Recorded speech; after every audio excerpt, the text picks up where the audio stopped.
जय श्री कृष्णा। राधे राधे।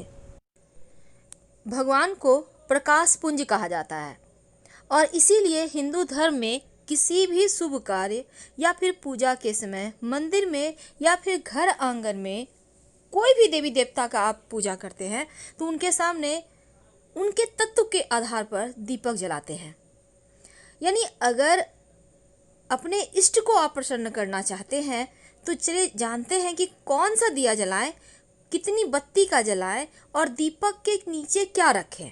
साथ ही आज हम आपको ये भी बताएंगे कि कौन सा दीपक जलाने से क्या फल मिलता है, चाहे वो चांदी हो, सोना हो, पीतल हो, तांबा हो या फिर लोहा का दीपक है, तो हर दीपक का अपना महत्व है। तो कौन सी देवी देवताओं को कितनी बत्ती वाला दिया जलाना चाहिए कि आपकी मनोकामना शीघ्र पूर्ण हो सके, पहले ये समझते हैं। अगर आप माँ भगवती को प्रसन्न करना चाहते हैं तो तिल के तेल का दीपक में मौली धागे की बाती डालकर जलाएं तो ये सर्वोत्तम माना गया है। माँ भगवती प्रसन्न होती हैं।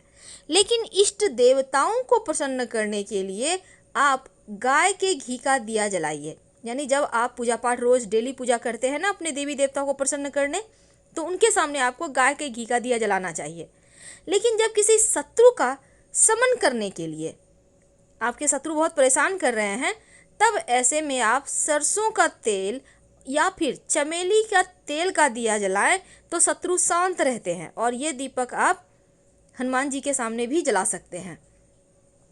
लेकिन जब आप भगवान सूर्य की पूजा करते हैं तो 7 बत्ती वाले दीपक को जलाने की महिमा बताई गई है। यानी सूर्य की पूजा में अब 7 बत्ती कैसे बनाएंगे, या तो आप रुई की पतली पतली 7 बत्तियां बना सकते हैं या फिर मौली धागा में 3 धागे होते हैं ना, तो आप इस तरह से 7 धागे लेकर उसकी भी बत्ती बना सकते हैं। जब आप माँ दुर्गा की पूजा करते हैं तो 9 बत्ती वाला दिया जलाने का विधान है। माता रानी चूँकि 9 रूप है, उनका 9 स्वरूप है, तो माता रानी के सामने आप 9 बत्ती वाला दिया जलाएं और भगवान सूर्य के सामने 7 बत्ती वाला।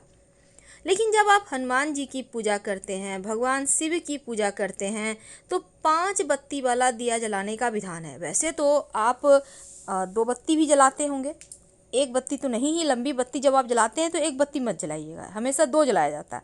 लेकिन जब आप हनुमान जी या शिव जी की पूजा करते हैं तो 5 बत्ती वाला दिया जलाएं तो इनसे शीघ्र ही प्रसन्न हो जाते हैं हनुमान जी, भगवान शिव।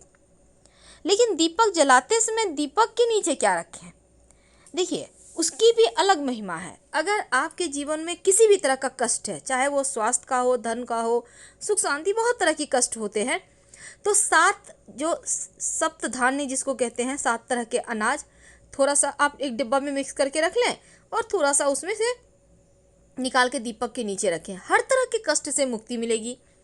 अब दूसरा है, अगर आप दीपक जलाते समय दीपक के नीचे गेहूं रखते हैं तो निरंतर धन धान्य की वृद्धि होती रहती है। गेहूं के 5 दाने रख सकते हैं और अगले दिन जब आप दीपक उठाएंगे साफ करने तो ये जो गेहूं का दाना है इसको पास की किसी मिट्टी में डाल दें या कहीं रख दें, चिड़ियाँ खा लेगी, तो धन धान्य बढ़ता है। और यदि दीपक जलाते समय उसके नीचे आप चावल रखते हैं तो माँ लक्ष्मी की कृपा बढ़ती चली जाती है। वैसे तो जब आप माँ काली, भैरवी, शनिदेव या फिर 10 दिक्पाल, क्षेत्रपाल की आप उनका चाहते हैं कृपा बरसे, तो दीपक के नीचे आप काला तिल या काली उड़द के कुछ दाने, 2-4-5 दाने रख दें, तो स्वयं माँ काली, शनिदेव और 10 दिक्पाल, क्षेत्रपाल रक्षा करते हैं। अब जलते दीपक के अंदर अगर आप गुलाब की पंखुड़ी या लौंग रख देते हैं तो जीवन में हर तरह से सुगंध भर जाता है। यानी आपका जीवन बहुत खूबसूरत हो जाता है। इसीलिए कहा जाता है कि जब आप दिया जलाएं तो किसी न किसी अनाज को जरूर रखिए। लेकिन जैसा कि हमने शुरुआत में कहा कि धातु के दीपक का अपना महत्व है, तो वैसे तो हर प्रकार की पूजा में आप मिट्टी के दीपक का प्रयोग करें, सबसे ज़्यादा लाभ देता है। लेकिन जब नवरात्र का दिन हो या फिर इच्छाओं की पूर्ति के लिए कोई अनुष्ठान कर रहे हैं तो इसमें 5 दिया जलाने का विधान है। 5 तरह के दीपक होते भी हैं, सोना, चांदी, कांसा, तांबा, लोहा। तो धन के अभाव में आप ये जो दीपक हैं तांबे के भी हो सकते हैं, क्योंकि बिना प्रकाश के कोई कार्य हो ही नहीं सकता। अब देखिए, धातु का दीपक, उनसे आपको अलग अलग फल मिलता है, तो अलग अलग मनोकामना की पूर्ति के लिए अलग अलग धातु आप यूज कर सकते हैं।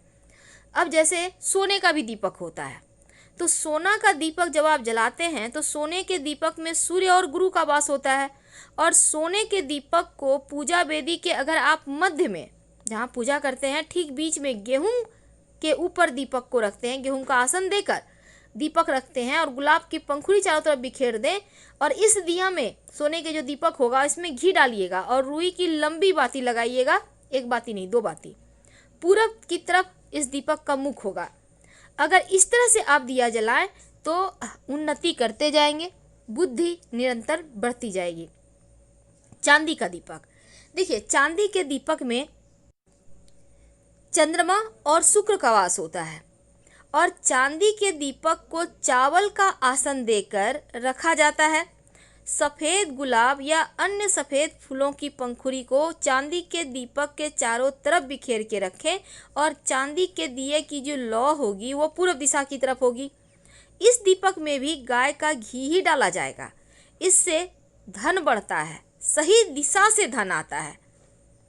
तांबे का दीपक, देखिए तांबे के दीपक में मंगल का वास होता है, और तांबे के दीपक को लाल मसूर की दाल का आसन देकर, यानी कि मसूर की दाल रखें, उसके ऊपर दीपक रखें और दीपक के चारों तरफ लाल फूलों की पंखुड़ी रखें। इस दीपक को दक्षिण दिशा में स्थापित किया जाता है, और इस तांबे के दिया में तिल का तेल और रुई की लंबी बाती लगाई जाती है। इसमें भी 2 बाती होगी, लंबी बाती हमेशा 2 लगाएं। तो तांबे के दीपक में तिल का तेल डालने से मनोबल बढ़ता है, अनिष्टों का नाश होता है। अगला नंबर आता है कांसे का दीपक का। देखिए कांसा जो बुध का धातु है, तो बुध का वास होता है, और कांसे के दीपक को चने की दाल पर रखा जाता है। इसके चारों तरफ आप पीले फूलों की पंखुड़ी रखें, इसको उत्तर दिशा में स्थापित करें, और इस दिया में तिल का तेल डाला जाता है, और कांसे के दीपक को जलाने से धन स्थिर रहती है, अर्थात जीवन पर्यंत आपको धन का अभाव नहीं होता। और अंत में दीपक आता है लोहे का।